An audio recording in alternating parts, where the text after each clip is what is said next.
Oye morenyi kwa Ramogi wa mora enya nukete Ramogi TV kaendi ne warito kamondo umi weche manyien nanto nyinga Trevor Ombija jandingo panga jo nyakachi tendo Ombija taya nyakwar guoko cha pesa magi weche manyien mawan basani. Investigation to timore nikech gima otimore ni en gima wan kaka jo sirikal ok wagom ni gima kama otimore. Kuyo kwako gweng manyuro manie kaunti ma Kisumu banka japuonjre moro manyako kwany konegi e yo magalagala. Ne ochuno bila mondo ti kod iro malungo wang'e kweyo ywaruok manomuoche kinde MCAs mag od bura ma Meru kod gavana mar kaunti no.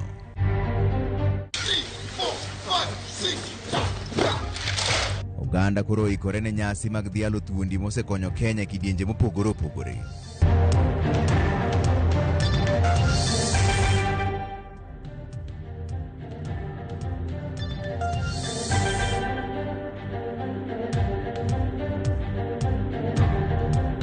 Ero kamana inya kumketi Ramogi TV kaendi jaloko marwa en Elizabeth Otieno. Wachaka ni weche masani ni nyaka sani ji 15 osedadho gine lemo mag tend migepe mopogore opogore.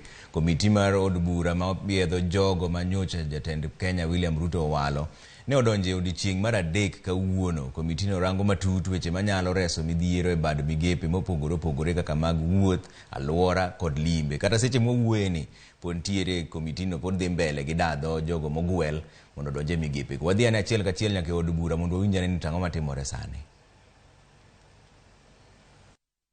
Involved in drugs especially, and therefore leading to stress issues and many mental disorders. So what am I going to do about this? While preparing myself, I got to learn that only 14 out of the 47 counties have facilities that have mental health departments. And therefore, I would be seeking, first of all, is an integration of mental health in primary health care.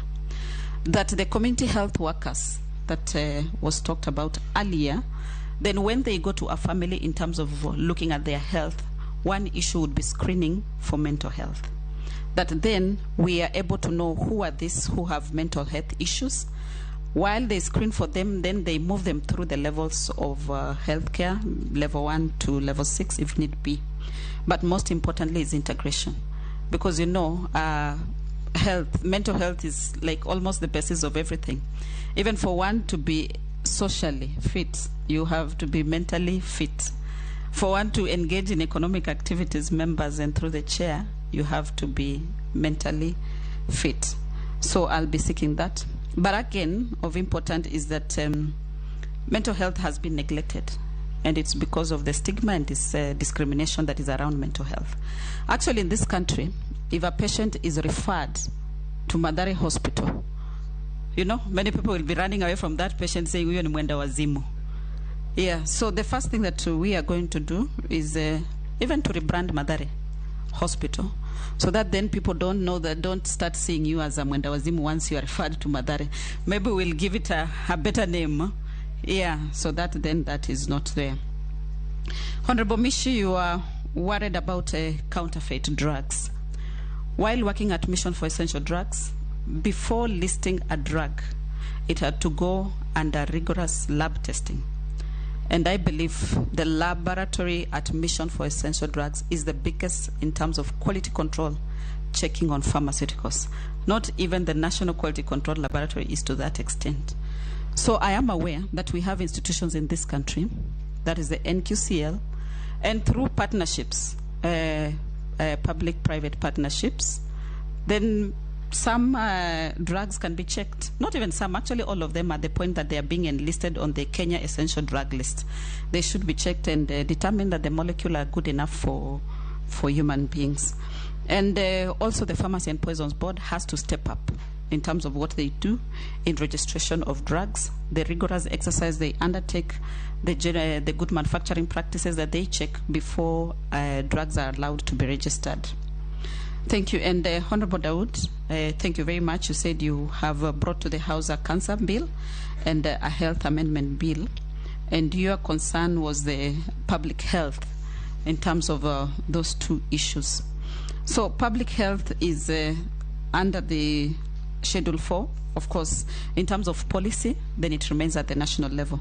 But in terms of implementation, then it is at the county levels. And as I had said earlier, this calls for collaborations. And Chair, in this country, we are not short of regulations, but we are short of implementing the regulations and the good things that have been put in books. So I am seeking that if this committee approves me and eventually I get to be the CS, is that we shall not now spend a lot of time in developing policies and documents, but we look back and now implement that has already been developed.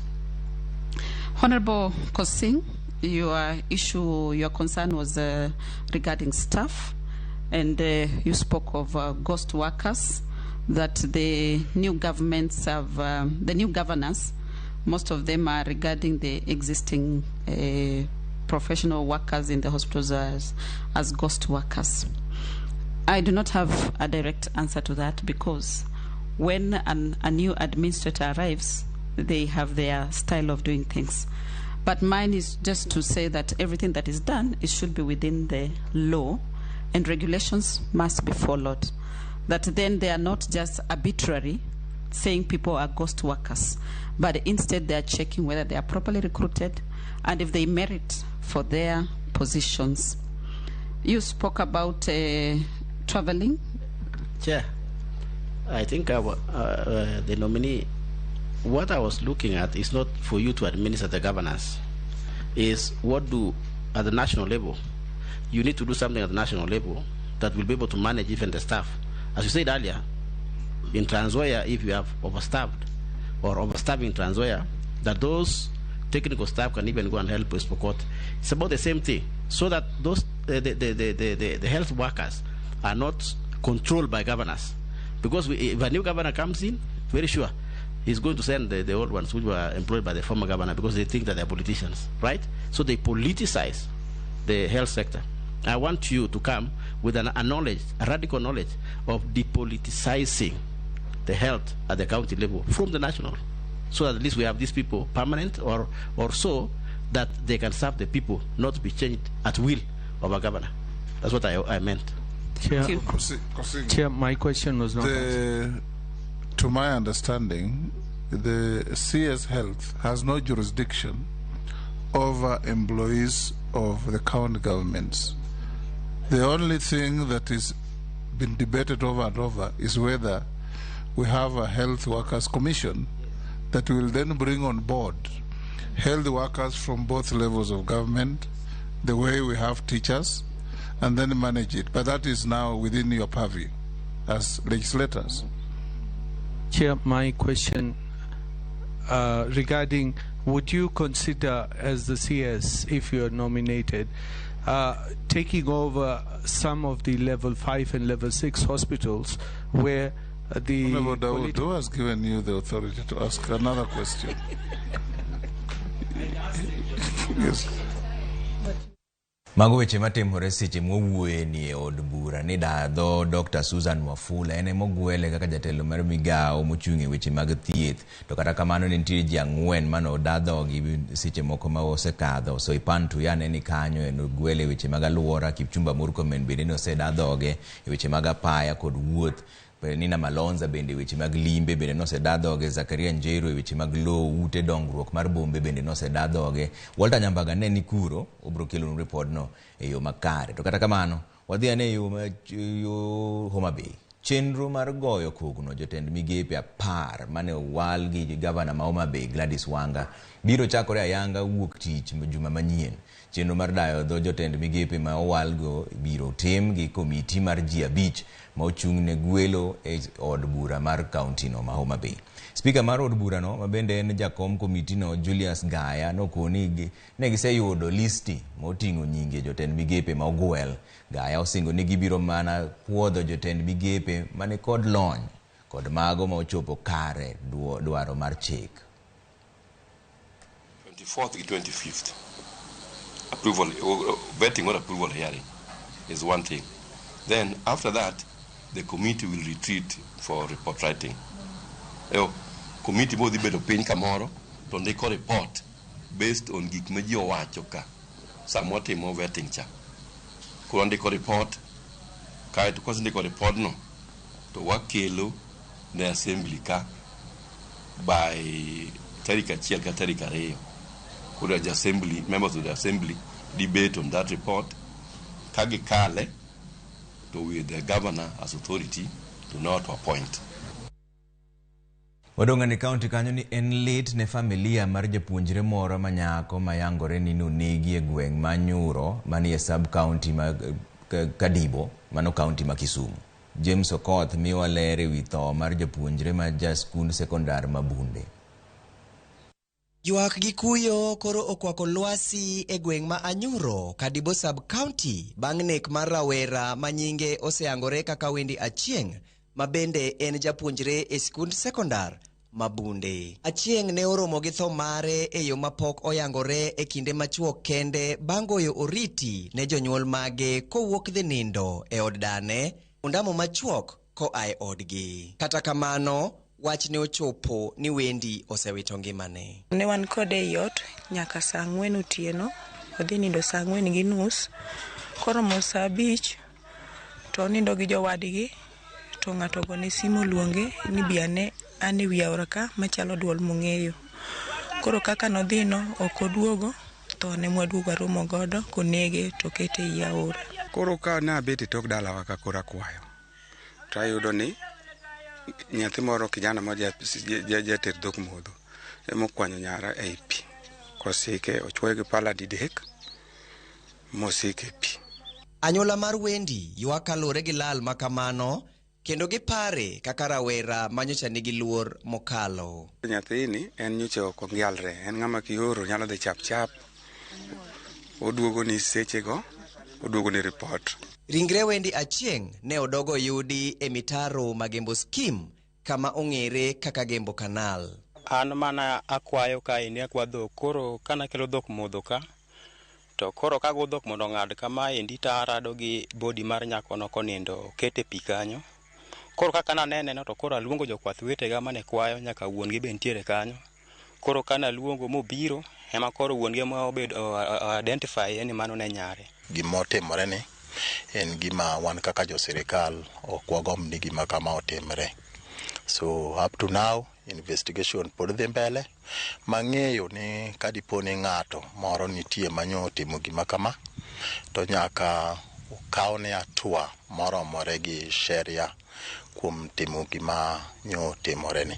Jodak ma gweng'no koro odak gi luoro kalure gi wach mar nekno kendo mae e kwayogi. Koro wan be gima dwa wach ne jogo security uchunguzi dhi nyime giko nyaka ng'ere gimotimore nyaka ng'ere nikech koro osebedo lwet sirkal gimo nyalo wacho onge. Wan gimo nyalo wacho ka jog gweng' mantiere ka endi mano gima ne pok otimore e area ka. Koro nakwayo arita kwe mondo uchunguzi mondo otimre mapiyo piyo mondo ofweny gima ne otimore no. En lal maduong' ne anyuola Wendi Achieng' kane igeno ni rawerano ne dhi tieko sombe kendo dongre kaka jowadgi mamoko. Lit omakogi kendo gikwayo obila mondo oru nonro mondo oyangi gima ne nyalo kelo thone. James Okoth, Ramogi TV, Kisumu. En wach mahinyo chuny ahinya. Wadong'ane counties ni tulo ne omuoch od bura ma Meru tok jo od bura gwenyore paro gi gavana ma Meru Kawira Mwangaza ka giwacho ni Mwangaza ok osebedo ka tiyo kodgi e yo makare weche mar dongruok ma county no. Kaka jachung' weche marwa Ray Polo lero twak mar Mwangaza ne ok onyalore kendo chenro mag od bura no bende ne ochungi. Twak mar od bura ne ochakore e yo makare e od burano ma Meru, mak mana ni gwenyruok mar paro ne ochako neno e sama gavana ma county no Kawira Mwangaza ne ochuma twak kod MCAs. Mwangaza owuon ne oniano mar dhi nyime gi golo twak mare kata odoko ni koko ne medo saso ite.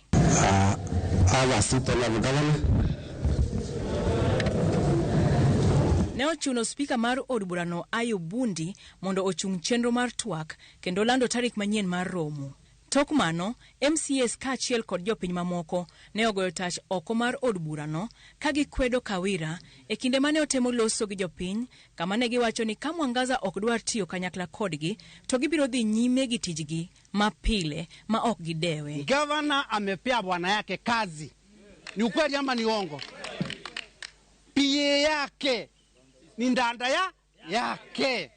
Watatu security wake ni ndanda yake.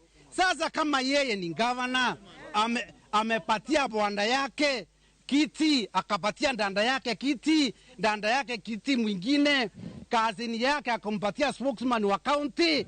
Kwani mimi nikisema bibi yangu apewe kazi, hata mimi nitakuwa nimekosea kweli? Obila ne ochwe odonjore e tulono.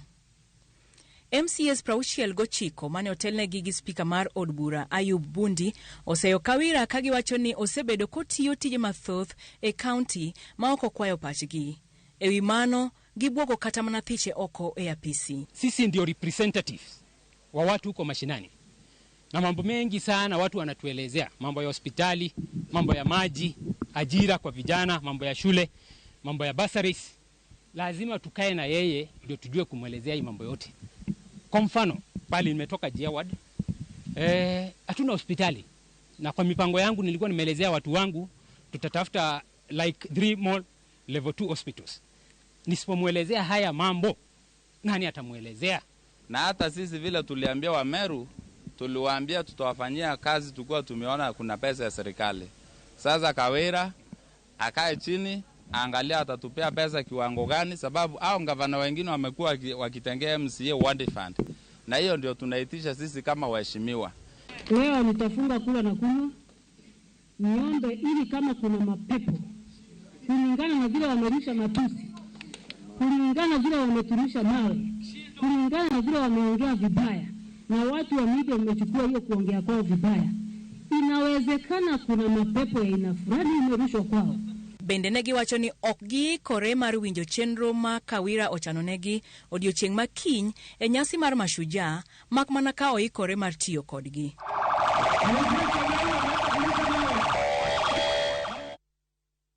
Koduogo Nairobi kaendi ni spika mar od bura ma Nairobi Ken Okeyo ng'ado bura ni riwruok mar Azimio la Umoja e kweth mar MCAs mathoth e od bura ma kaunti ma Nairobi ka.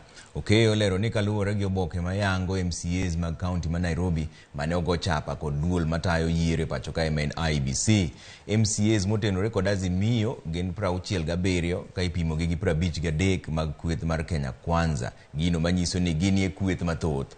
Wacho ni mamagi e kinde mar yawo chenro mag od burano mane otelne gi gavana ma Nairobi Johnson Sakaja. Duond bura mar UDA ne ondiko ne spika ka wacho ni Kenya Kwanza e kweth mathoth e od bura mar kaunti no ma ok Azimio la Umoja.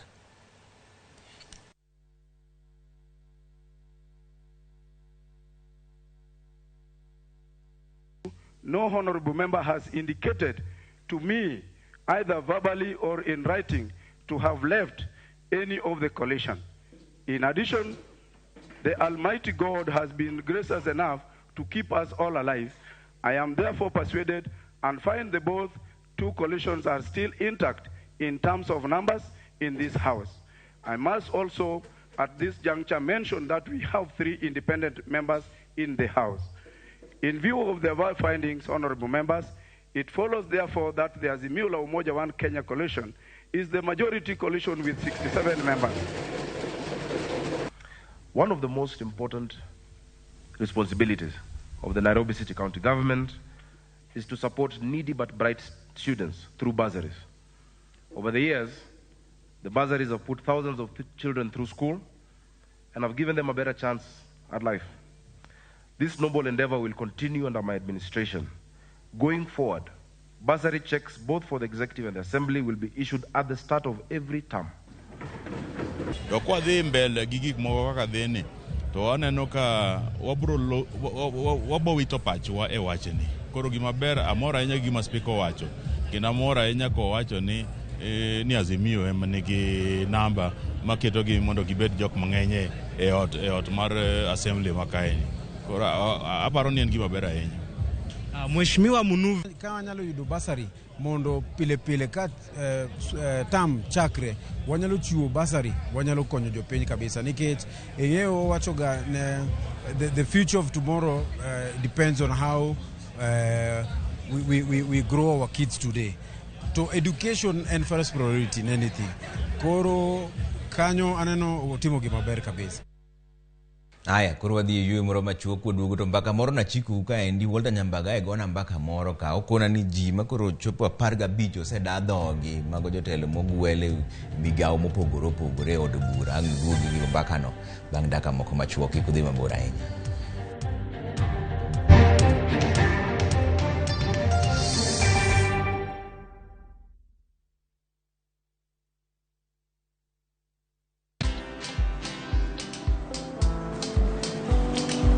Chal nade?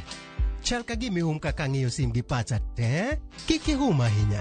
En mana ni asebedo e story ahinya. Mana kaka rally manyochacha ne chal ka gima ne an kanyo kane otimo. Kendo kane iyawo chiro manyien ne chal ka gima ne an kanyo. Sama ne imiyo welo mapacho ka nengo mogonyore nam chumbi ne antie. In bende inyalo bedo e story kamora mora. Download mana Citizen Digital. Bed iyo ng'ala manyime gi weche manyien ka gi tuch kod gik mamoko ka gi timore kod opogore pachoka kod pinje ma oko.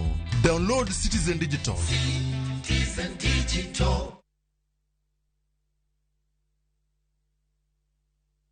No matter what you're going through, when the clock strikes the hour, you have to chin up and do your thing. It is people who make you a celebrity. You see them on TV, online, and listen to them on radio. But do you really know them? I still can't help but wonder what type of lawyer I'd have made. From humble beginnings, we had fun in Dandora. Those estates, A1. To their success stories. I've become this highly sought, people calling, my good friend, come, how do you feel? And their struggle. Pain of sitting there with your child, asking questions, that pain is just on another level. Catch this riveting stories of your favorite media personalities on Behind the Mic with me, Cynthia Mwangi, every Friday on Citizen Digital app.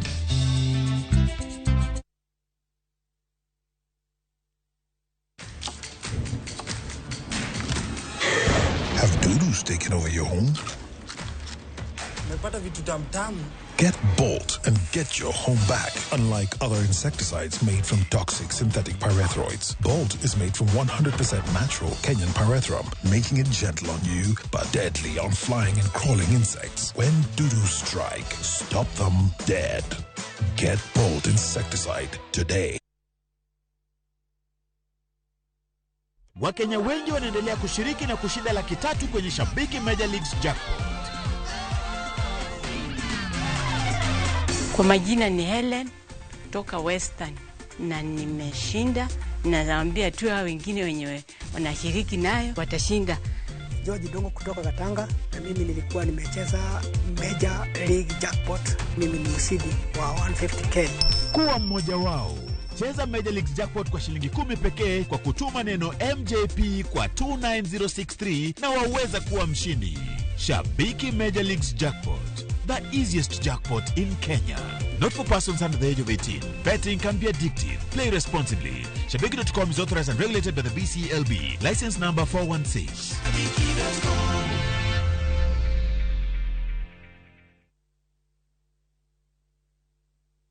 Collect fare kwa boda au matatu ukitumia ViewPay cashless na uqualify for bima ya 100,000 shillings pamoja na medical cover ya 20k na permanent disability cover ya 100k kwa 5 bob pekee. Dial *236# today to start using ViewPay cashless.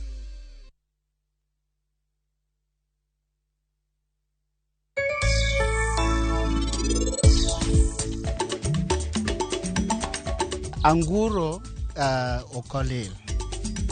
Kirito maber en gi lemoro madawach ni ler zaidi. Anguro komako ich. Moko nyuol nyithindo 10, moko 15, moko 16.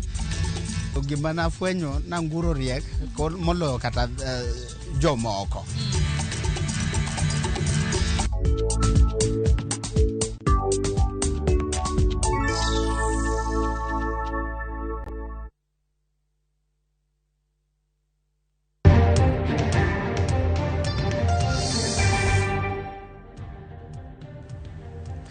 Erokamano nyikwa Ramogi kuom kete mana Ramogi TV kaendi mbaka moro nachiko kaendi to ni nyaka sani ji 15 osedadhogi ne lemo mag tend migepe. Komiti mar od bura mar piedho jogo manyocho jatend Kenya William Ruto walo ne odonjo odiochieng' mar 3 kawuono. Komiti ne orango matut weche manyalo reso midhiero e bad migepe kaka mag wuoth, alwora kod limbe. Walter Nyambaga nigi ler mar wachni.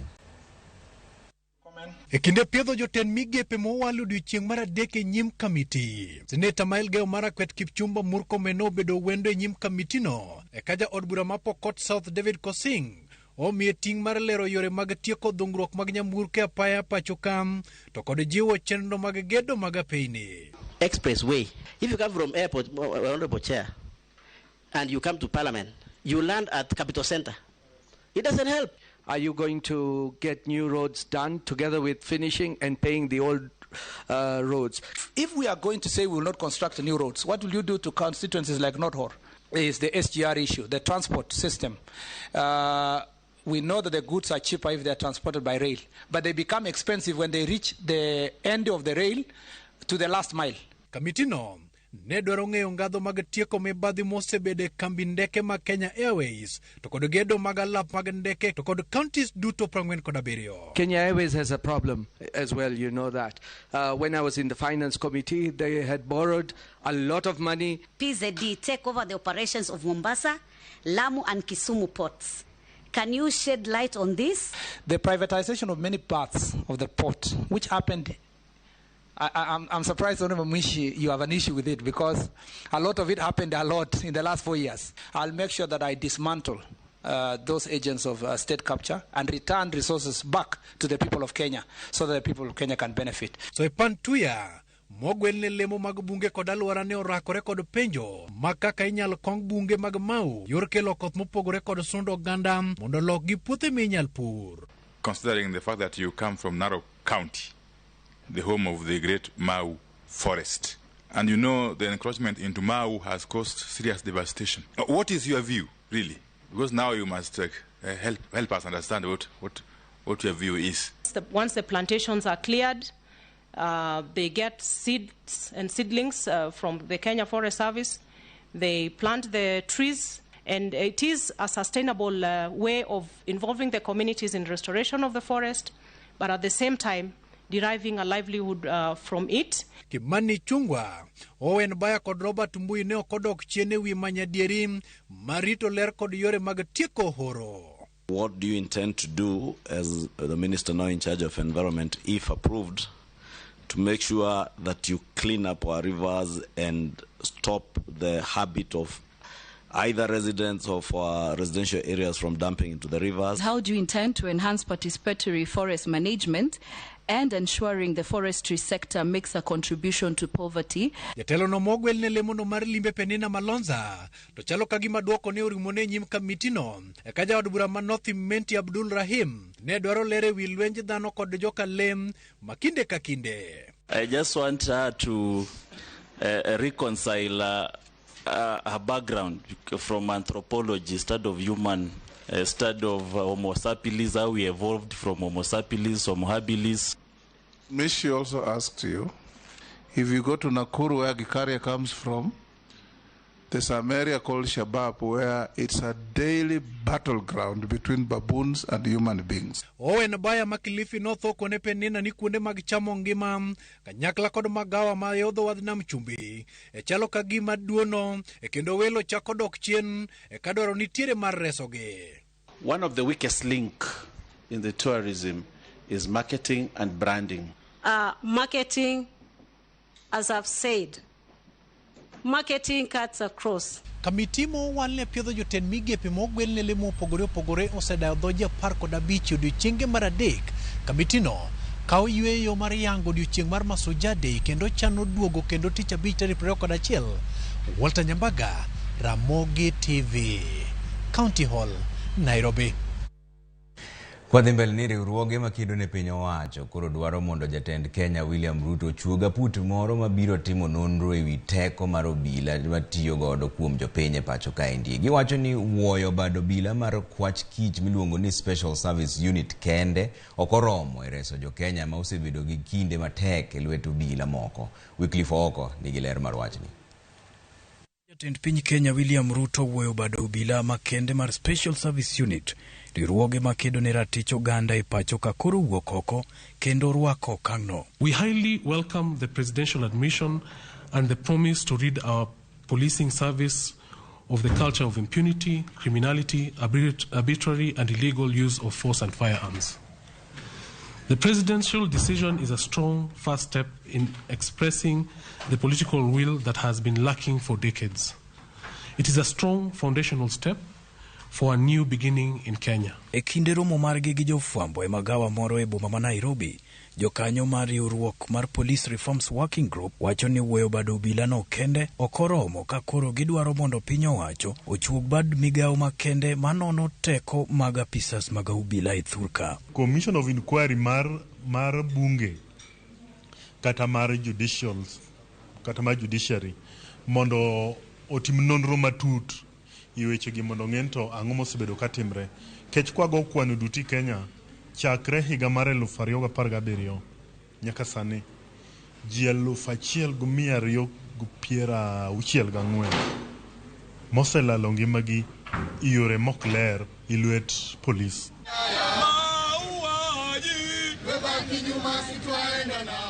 Kwayo makama bende ne ogole boma ma Mombasa. People must take accountability. You killed somebody outside the law. You need to be prosecuted. He is investigated, he is prosecuted, but bigger than that, the person who ordered that service be there needs to take responsibility. E kinde ka kinde obila osebedo ka isewe lal mag jopiny mathoro bedo rowere ma ichwe yudo ka otho yore magalagala. Lucy Wambui paro nek mar wuon ode mane otim kod obila. My husband was taken by a killer cop called Rashid. Alienda na yeye akamtoa from Mlango Kubwa to a place called Wanjas yenye ni between Mlango Kubwa and Pangani, na hapo ndipo alimuua. Obila ema ni kod ting' mar rito jopiny ka ginyayo kwe kind oganda gino makoro lokore ataro kendo jopiny koro ywago sandruok e bad obila. Weekly Foko, Ramogi TV. Kwa mbele ni sirkal koro wacho ni osechwal chiemo moromo mag kony ne jogo magwenge gi oro okwako. Jagoro mongirore migawo mar chenro mag oganda Nelson Marwa emano yango maka okoni sirkal osiwuok oko mar reso nyithindo mine e kind ji mamoko bende. Marwa kwayo jogo duto mani kod loche mag piny owacho mondo mi otergi e apise mondo kony tero chiemb kony kuonde mopogore ma winjore. Bana jamaa wako na is also KMC.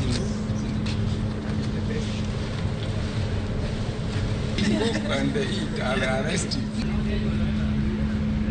Hakuna shida ya chakula. Mumeona serikali imenunua chakula ya kutosha. Kuna mchele, kuna maharagwe, kuna corn beef, nyama, na tunaomba hii nyama ipelekwe kwa mashule. Isiende kutumika na watu wazima. Kuna mama expecting mothers, kuna lactating mothers.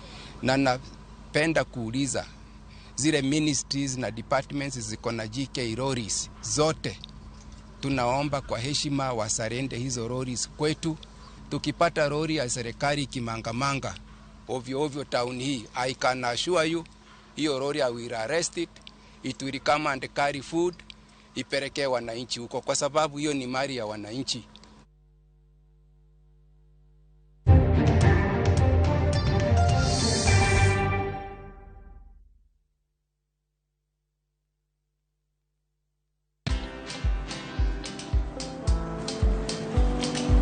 Chal nade? Chal ka gimi kaka ng'iyo sim gi pacha te? Kiki ahinya. En mana ni asebedo e story ahinya. Mana kaka rally manyochacha ne chal ka gima ne an kanyo kane otimo. Kendo kane iyawo chiro manyien ne chal ka gima ne an kanyo. Sama ne imiyo welo mapacho ka nengo mogonyore nam chumbi ne antie. In bende inyalo bedo e story kamora mora. Download mana Citizen Digital. Bed iyo ng'ala manyime gi weche manyien ka gi tuch kod gik mamoko ka gi timore kweno pugre pacho ka kod pinje ma oko. Download Citizen Digital. Citizen Digital. Mashabiki chungu nzima wanaendelea kushinda bonuses nonono kwa Shabiki Jackpot Mbao. Kwa majina naitwa Peter Masinde, nimeshinda 1 million kwa Jackpot Mbao bonus. Nimefurahi sana kwa kushinda hii bonus. Hii pesa nitaitumia kwa kununua shamba na kulipia watoto school fees. Na wahimiza wagazi wa Busia waendelee kushiriki hii kitu, si ya uongo, ni kitu ya ukweli. Bonuses are for 10, 11 and 12 correct predictions. Join the bonus movement. Cheza Shabiki Jackpot Mbao kwa kutuma neno SJM kwa 29063 na huenda ukajishindia zaidi ya shilingi milioni 20 kila wiki. Shabiki Jackpot Mbao, the easiest jackpot in Kenya. Not for persons under the age of 18. Betting can be addictive. Play responsibly. Shabiki.com is authorized and regulated by the BCLB. License number 416.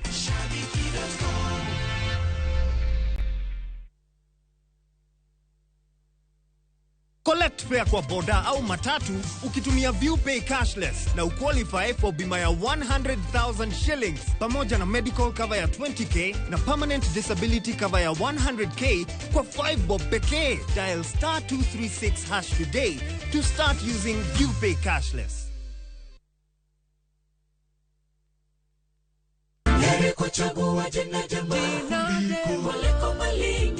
Ging'wono mar Nyasaye manyisore ngimawa kinde ka kinde. Ber ka waduoko ne erokamano kod pak. Ma watimo sabato ka sabato chakre saa 2 mar okinyi. Yud gweth kod ngima manyien kuom Kristo kokalo kuom puonj koa kuom jotich Nyasaye.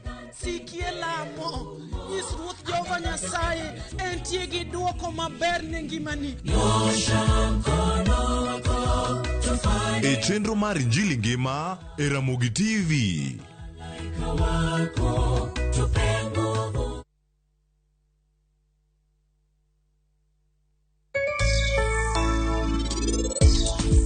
Okibinyiso ng'ata gimoro amora matimore kae nyaka arus mar rum. Gin mana singo mag hera. Anoka winj maber. Asayo unu weya mondo anadhi ane bihan. En ang'o momiyo anaparra ahinya. Gimoro amora nitie kare. Groove ok nyal biro kae. Tambane nigi chloroform. Aboketo ne Dhruv mondo en osim kawuono. Thapke gini poko ka osingo mar hera. To ka Dhruv biro chopo kae, obo temo ketho arus mar gini.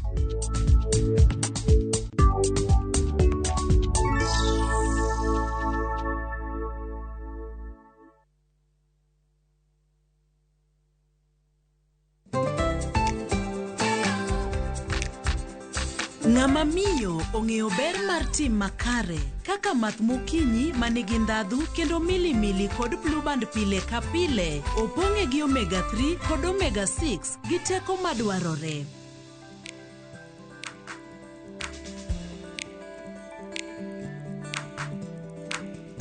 Math mokinyi gi blue band, dongruok mag-gi makare pile ka pile.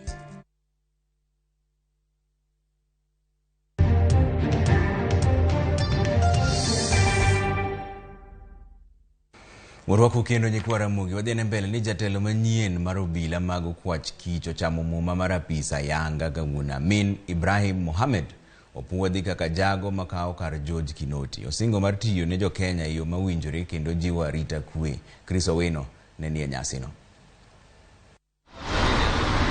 E lokrok mar telo e duol mar okwach kich mapacho kae, Amin Mohamed Ibrahim ochamo muma ka jatendo okwach kich mar adek ka singo mare maduong' en telo ne okwach kich madhi tayo tijene kalore gi pend chik. That I will endeavor to lead the DCI in the most professional manner and adhere to the supreme law of the land, the Constitution of Kenya. We shall also endeavor to respect human rights while being firm and fair as we stick to the mandate given to the Directorate. Bad migao mar okwach kich e bwo telo mar jatelo machon George Kinoti ne obedo ka yudo seyo kowuok kuom jotelo mag Kenya Kwanza ewi mano mane giwacho ni en tiyo kod DCI e chwalo ajenda mag siasa. Amin Mohamed man gi lony weche mag timo nonro osingo mar duoko yie mar jopiny kuom DCI kuom timo nonro mapiyo ka achiel gi rito ratiro mag jopiny e kinde tayo tijegi. As a service, we shall make sure that we adhere to our constitutional standards and fundamental freedoms. We shall ensure and endeavor to make sure that Kenya will be a safe and secure country for all the people that live therein. We shall conduct our investigations professionally, expeditiously, and see to it that we bring our members of the public on board and see how we can bridge the gap and inspire confidence in the office of the DCI and my officers. Mabiro ndalo machuok kende tok jatend piny William Ruto wuoyo oko bado bila moyedhi mong'ere kaka Special Service Unit. Jatend piny ne oketho bado bila makamano ka otudogi kod nek kod lal ma oyaye ma kinde ka kinde mag jopiny e yo ma ok ong'ere. Amin Mohamed wacho ni e bwo telo mare DCI biro tiyo e bwo chik kendo miyo luor ratiro mag jopiny. Wach makamano bende kod ogai mar doho Martha Koome ma oparo ne Amin kod apisas mage ni nyaka gilu chik e kinde duto ma gichwalo tijegi. We in the criminal justice system rely on the investigations that are carried out. And without investigations, we will never succeed. I have no doubt that in the performance of your duties, you will continuously observe the rule of law and you function within that remit of the law. Kaoloso e kindeno, jakom duol mang'iyo tije mag obila e pacho kae Eliud Kinothia okwayo Amin Mohamed mondo kony apisas mage kod lony mare e timo nonro. Kinothia bende onyiso geno mare kuom telo mar Amin Mohamed kendo kwayo jopiny mondo bed kod yie kod DCI. And I want to assure Kenyans we have now the right and positive to bear positive impact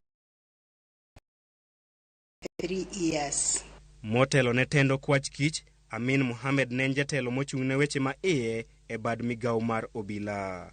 Amin Mohamed bende nigi lony ewi timo nonro ewi kuo mag bengi ka bende ne otelo ne nonro ewi tulo mag yiero mar 2007-2008 e hoho mar okak. Ting' maduong' mochomo Amin Mohamed kod kweth mare en duoko yie mar jopiny kuom DCI bang' yudo sayo mathoth kowuok kuom jopiny kod josiasa e higni mokalo. Amin Mohamed okawo kar George Maingi Kinoti mane ogwe tawo tok William Ruto ka otelo kaka jatend piny Kenya mar abich. Chris Owino, Ramogi TV, Nairobi.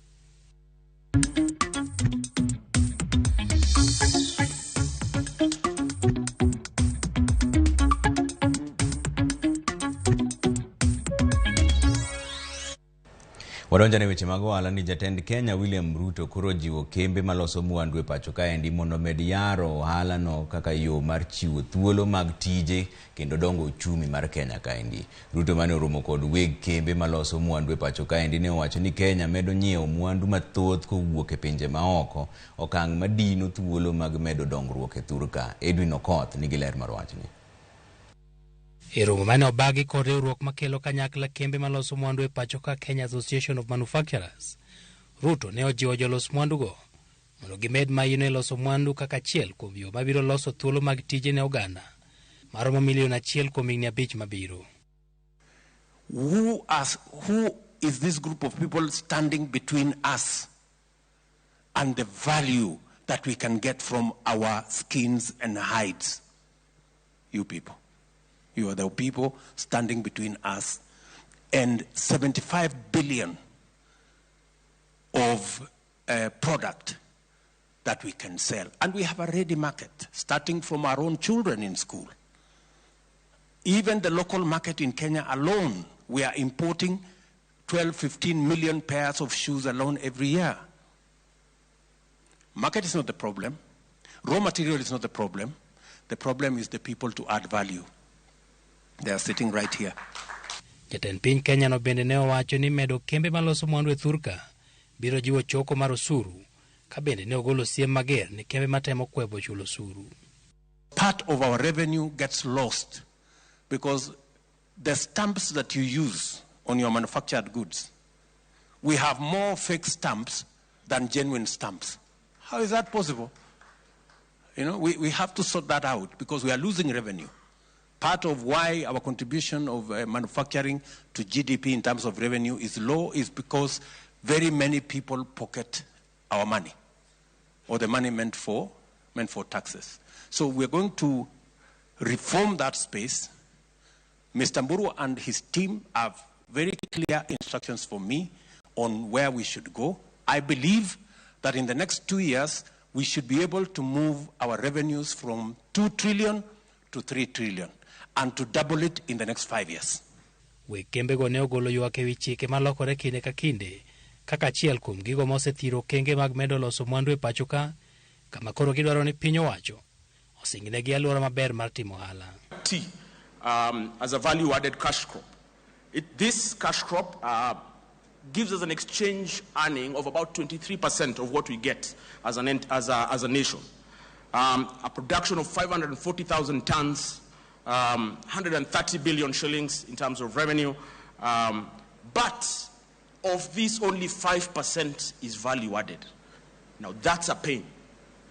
How do we move from a 5% to a 50% as a nation? That's where we get the dollar down to our farmers.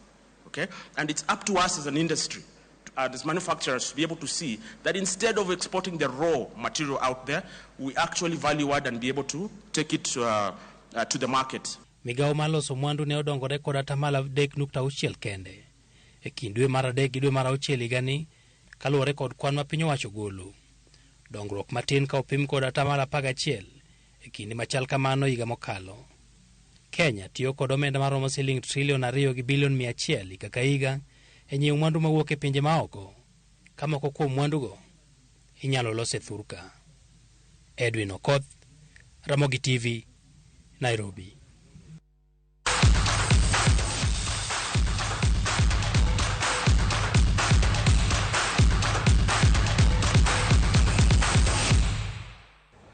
Weche mag tuke chakore sani tanto bian mana gi pesa madanyisu kaka ji yudo pesa mang'eny kaka. Koro Robert Oiko mowuok e boma ma Eldoret, Peter Wanjiru ma en ja ohala mar Aswekra, Isaiah Meki mowuok Itale kaachiel gi David Tanui mowuok Kuresoi e joloch mar siling milion 21 e piem mar shabiki.com jackpot mbao jumani.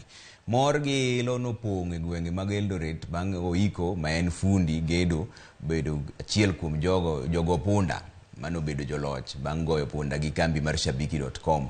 Oiko manyiso mor mare mar yudo omenda no ka oduoko erokamano ne kambi mar shabiki.com. Weche machielo bende mana kamano e gwenge mag Kikuyu bang' ka Peter Wanjiru bende noyudo mich mare. E boma ma Kitale, Isaiah Meki bende noyudo welo mowuok e shabiki.com mano chwalo mich margi mondo embo yud kamano. David Tanui ma bende wuok e gwenge ma Kuresoi nopong' gi mor bang' yudo omenda mar loch ka kwayo jogo punda mondo donje kambi mar shabiki.com. Yenyewe ni furaha kubwa ambayo hata kama huwezi ona ni kubwa. Kazi yenye nafanya kazi ya ujenzi. Mimi ni fundi wa mjengo. Lakini ndiyo nilikuwa na hiyo imani ya kuwa siku nitakuwa na hiyo pesa kwa sababu nimekuwa nikiomba na nilikuwa na matumaini. Ingawaje sikuwa ninaweza sema ati nilikuwa sure ati itatoka. But obviously nilikuwa matumaini itakuwa. So kama sio betting ni kazi yangu ya juu. Ningependa sana kumpongeza Robert kwa mara nyingine kwa kuweza kuwa mshindi wetu katika Shabiki Jackpot Mbao. Shindano hili lina michezo 13 ambayo unabashiri kwa shilingi 20 tu, na ukiweza kushinda bashiri vilivyo unaweza kushinda up to 21 million shillings.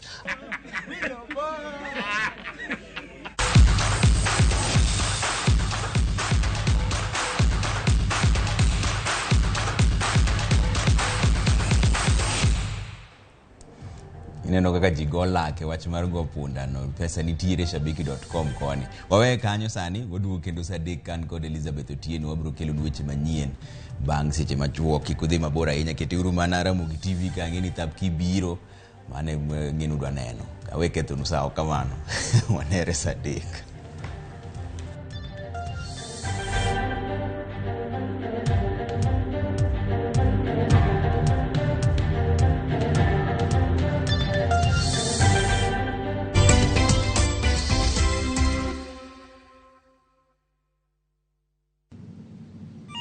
I'm delaying to pick up your call. We are still doing some investigation. You think we do not know what transpired during the examination? Yani uligopi kila kitu mpaka chini ya testament. Unajua wewe iko na kesi ya kujibu kwa tribunal. Dial *811*341# to get exam.